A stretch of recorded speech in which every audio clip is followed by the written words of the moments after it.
from the Post Millennial. Joe Rogan rumored to be in talks to host Kamala Harris on podcast. In fact, it's not just Kamala Harris. Forbes says Trump and Harris may appear on Rogan, on Joe Rogan's podcast, despite his harsh comments about both. Well, that just explains why he should host them. You know, it's fascinating that this story, I think, warrants a lead because we have begged for this. It feels like 2020 was a black hole where the things that many of us were saying and asking for went unanswered and only now are starting to be answered. For instance, I had said, and it wasn't just my opinion, it was the American conservative, I think it was Pat Buchanan, saying Trump should appoint Tulsi Gabbard for national security or national security advisor or some position. And I said, yes, because I'm a big fan. We also have been saying endlessly, everybody, that Joe Rogan should be hosting some kind of political debate because we trust him and we know he's going to give us straightforward responses and answers and try and be fair in this breakdown. Well, now Tulsi Gabbard is joining the Trump transition team and will be a part of his administration. And the rumors are that Joe Rogan will be hosting Donald Trump and Kamala Harris. The question I have is, while the media keeps making these claims, Joe ain't said nothing. So I can only imagine Joe's like sitting back, you know, he's working out, smoking a cigar, playing pool or something.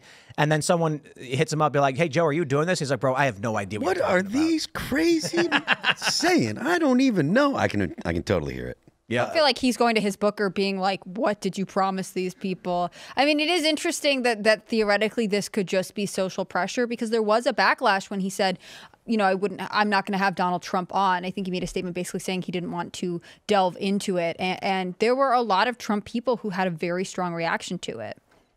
I mean, go ahead. I don't think this is going to happen for two reasons. The first is that Joe, as Tim said, never endorsed this. It's one of those things where this is just the public doing what the public does and making up jabberings that they want to hear. The public just says crap and 90% of it never happens. And secondly, Kamala's team would never put her on a podcast with Joe Rogan because she lacks the verbal ability to look good. Kamala, I don't think she's a completely stupid person. Her verbal ability is not very good, though. And so in a podcast like Joe Rogan, which is not, even if Joe tried to be very friendly to her, his framing is not friendly enough to her. And it would just make her look very, very bad. And her team knows that. And they're very risk averse in their strategy. Yeah, it is fascinating. But I think I love the way you explained it. The jabberings of the public, they just say things that never happen. That is true, isn't it? The people go on TV. I mean, even me, I'll be on here and I'll be like, you know, here's what I think. And then how much of this stuff actually happens? How exciting is real life? But come on, we got to be hopeful, right? I mean, you're right. I mean, Kamala Harris's team would be insane to put her on Joe Rogan. I am hoping they put her on Joe Rogan. Yeah, her polls will drop 10 points overnight if she goes on Rogan's show. But here's the issue. Donald Trump said on the Nelk Boys podcast that, I don't know if he said definitively he is doing it. He says, I think we are doing it, didn't he? Mm-hmm. Yeah, he said it. And I wonder if his team has just been talking with Joe saying like, hey, come on, like, we're going to do this. Because I think Joe mentioned at one point he'd be really interested to have that conversation. He did intimate a possibility or an interest. Kamala Harris would have no choice but to go on his show.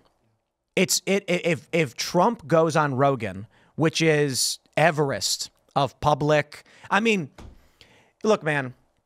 I said it before. Joe often says he's just some dumb guy, but he's a really, really great interviewer, and he's inquisitive. So he's not going to sit there and let you speak BS, and that's why people trust him, and that's why people have been saying we want a Joe Rogan moderated debate. Trump's got no problem doing this. Joe can sit there and say to Trump, what about this, that, and otherwise, and Trump is going to bounce, deflect, and answer the questions with no problem, but Kamala can't do that. How can she? I don't see a path forward if Trump, and this is what Rogan said last time, he doesn't want to help Trump. If Trump goes on Rogan, Kamala, it's over. Yeah, I do think that Kamala Harris can't do can't handle 2 or 3 hours with Joe Rogan talking. She's really bad when she has to ad-lib when she's off teleprompter, like significantly bad. I don't see her wanting to sit down. It does make sense if she were competent, because that would be the forum to attract male voters, which is where she's lagging significantly. But the risk of putting her in front of Joe Rogan is far too high. I mean, this is the same Joe Rogan that Michael Malice was sitting across and said that if you mock her, it's ableist because she's a retard. I sit in that chair. I'll go. I was just gonna say, I think that the challenge is the personality mesh, right? And what the person is comfortable doing. And we know that Trump is just generally a more comfortable speaker. He's comfortable speaking in small groups, one-on-one, at rallies, and she doesn't seem to have that.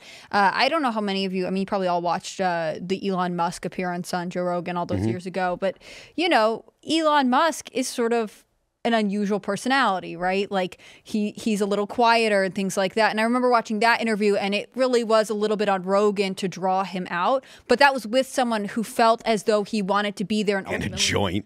Right, that was kind of funny. But like ultimately have this like conversation about these bigger issues. And I think Donald Trump is fine with that. And he probably doesn't need any coaxing. Even if Joe Rogan wasn't aggressive towards Kamala Harris in any way, I think she would always be in politician mode, and she would never shift into the authentic conversation that Joe Rogan's audience, you know, look for when they're listening to his podcast. So, you know, Phil mentioned Kamala needing those male voters. So I have to do it. I went on Piers Morgan today, and I see a lot of people are chatting about it. And there was this lady on the show. I don't know who she is. And she made this comment to me. I mean, she was really obsessed with me. It was kind of nuts. You should watch it. It was really fun. Shout out to Piers Morgan. And she made a comment about how we as men are not allowed to define what masculinity is because we criticized the Men for Harris or whatever ad that was real cringe.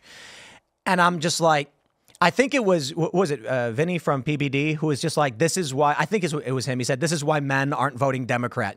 Because it's these angry women who call men racist misogynists who aren't allowed to define masculinity. Yeah, I got to tell you, I don't know if you guys saw the Bill Maher clip with Buck Sexton. And it's amazing that I am clapping and cheering, saying thank you for these leftist pundits.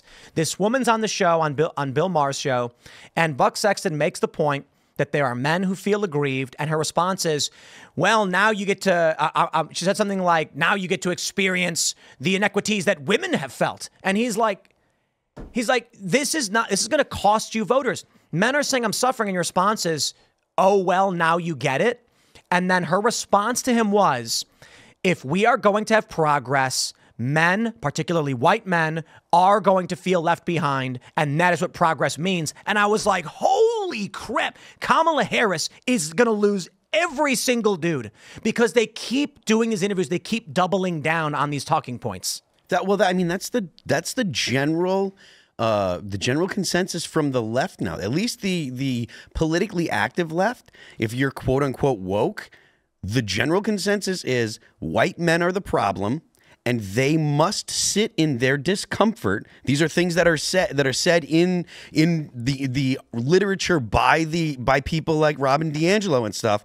White men must sit in their discomfort, and they're not to be consoled. The point is to make them feel bad. The point is to have them be unhappy. And people are going to reject that. Any right-thinking person that is not motivated by malice is going to say that is bad and wrong. You know what's funny is when this woman was telling me that men can't define, like it's like you aren't allowed to define what masculinity is, and I was like, you know, that ad was clearly female coded. It was written by women for men, and most men are going to look at that and be like, this doesn't in any way relate to my experiences. And you know what I think is really important when defining masculinity? Men know it. Not every single man.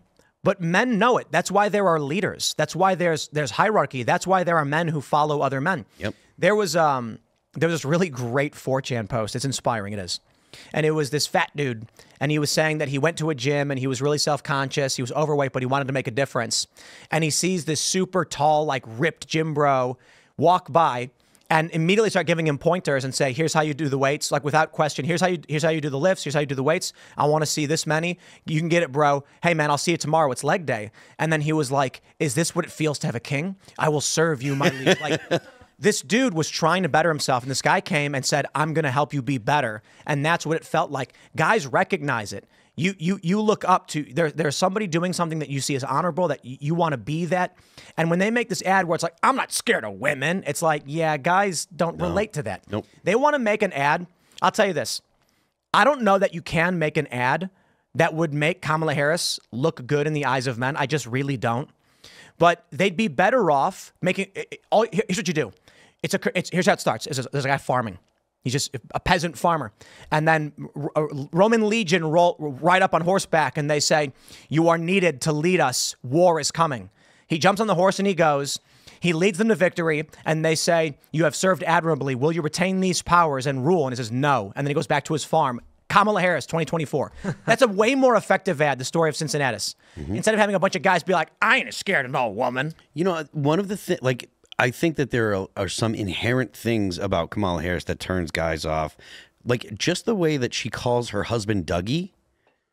Like, in public, it doesn't seem respectful. And that makes men say, oh, I don't like that. If she can call him Dougie, all she wants at home. Like, they can have all the pet names they want. But in public, she should call him Doug and allow him to not seem emasculated, because that's what Dougie sounds like. And I guarantee there are people watching this that are like, oh, you're crazy, blah, blah, blah. But men are absolutely turned off by that kind of stuff in public. You can have pet names in private. You can, like, it's perfectly fine. But there are certain ways that you want to be perceived, that men want to be, certain ways men want to be perceived in public, and they want to be respected by their significant other. And other people will pick up on things that sound condescending, and something like Dougie sounds condescending. Thanks for checking out this clip from Timcast IRL. Make sure to watch the show live Monday through Friday at 8 p.m. Subscribe to this channel, and we will see you all there.